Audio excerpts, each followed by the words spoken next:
Et merci d'être avec nous sur Radio J comme tous les matins et le vendredi matin. Eh bien, vous le savez, c'est le président du Consistoire central de France qui est avec nous. Élie Corchia, bonjour. Bonjour Ilana. Merci d'être avec nous ce matin en direct en studio. Et ce matin, vous avez décidé de mettre l'accent sur la jeunesse juive de notre pays.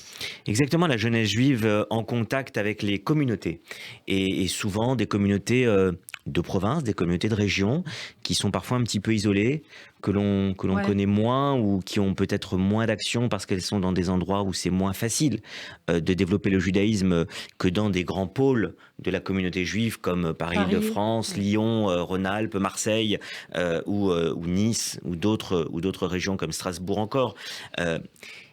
La Chazak, dont on va parler ce matin, ce sont des jeunes qui vont dans des communautés de province, qui parfois n'arrivent pas ou peu à ouvrir pendant le Shabbat et qui vont permettre à ces communautés de province tout au long de l'année de pouvoir avoir de grands Shabbatot. Ouais. Et ce sont donc des jeunes qui viennent de Paris, de Marseille, de Strasbourg, de grosses communautés et qui vont être formés et qui vont ensuite aller représenter le Consistoire central de France, donc dans ces communautés, pour faire des actions et pour faire des Shabbatot notamment, qui illuminent ces petites communautés partout en province, puisque la grande force du judaïsme français, rappelons-le à celles et ceux qui nous écoutent, et c'est un cas quasiment unique, évidemment en Europe, mais même dans le monde, puisque après les États-Unis, après Israël et les États-Unis, nous sommes la troisième grande communauté française, la troisième communauté au monde, et la communauté juive de France a ce maillage territorial très riche qui permet effectivement d'avoir des communautés dans tout le pays.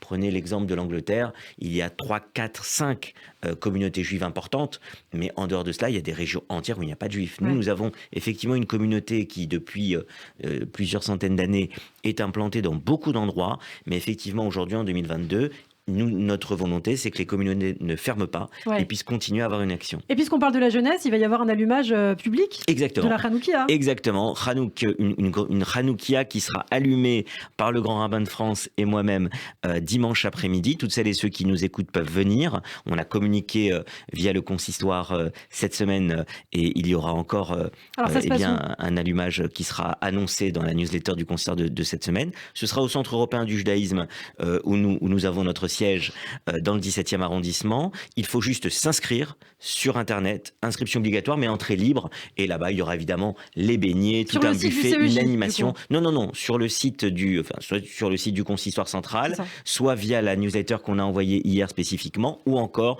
par la newsletter aujourd'hui. Donc, inscription pour donc cet allumage du Consistoire de France avec donc sur place beaucoup de monde dans la joie et la bonne humeur, et en même temps un écran géant qui diffusera en direct dans 15 communautés juives de province. Dans 15 communautés juives de province, nous serons en direct pour ce grand allumage de la Hanoukia à partir de 17h30. 17h30, rendez-vous au COJ ce dimanche 25 décembre. Eh bien, c'est précis en tout cas. Merci pour l'information. Alors, comme chaque vendredi, Élie, vous nous apportez un ouvrage à lire pour Shabbat. Et ce matin, c'est un roman graphique encore, puisque on sait que vous aimez beaucoup les romans graphiques. Oui, alors cette semaine, c'est un roman graphique passionnant que j'ai lu effectivement la semaine dernière.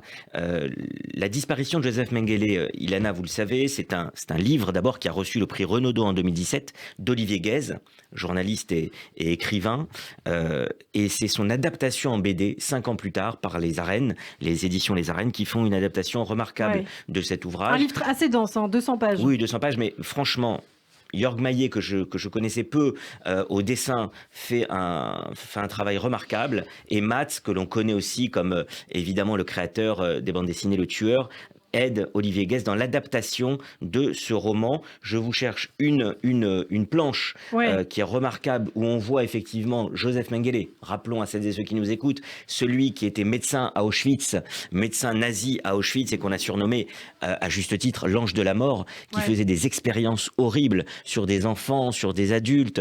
Il y a eu un film qui avait été inspiré, qui n'a rien à voir avec l'histoire vraie, mais inspiré de l'horreur commise par Mengele et de sa fuite en Amérique du Sud Sud, qui s'appelait Ces garçons qui venaient du Brésil en 76, un film que je recommande d'ailleurs, qui était assez incroyable, avec un casting composé notamment de Grégory Peck et de Laurence Olivier. Et là, vous avez cette adaptation du livre d'Olivier Guèze qui colle à la réalité et qui montre finalement deux grandes parties de la fuite de Mengele après la Seconde Guerre mondiale. Il fait partie de ces dignitaires nazis qui vont trouver refuge en Amérique du Sud. Pour lui, ce sera Buenos Aires et l'Argentine des Perón à l'époque, qui l'accueille. Et vous avez la première partie du livre qui s'appelle Le Pacha, où on voit sa fuite en Argentine. Il croit qu'il va pouvoir se réinventer une vie. Son père, notamment, est un grand industriel en Allemagne, donc il a de l'argent. Et on voit comment il vit tout à fait normalement et comment ces nazis se sont réinsérés en Amérique du Sud. Et puis la deuxième partie de l'ouvrage est incroyable. Ça s'appelle Le Rat.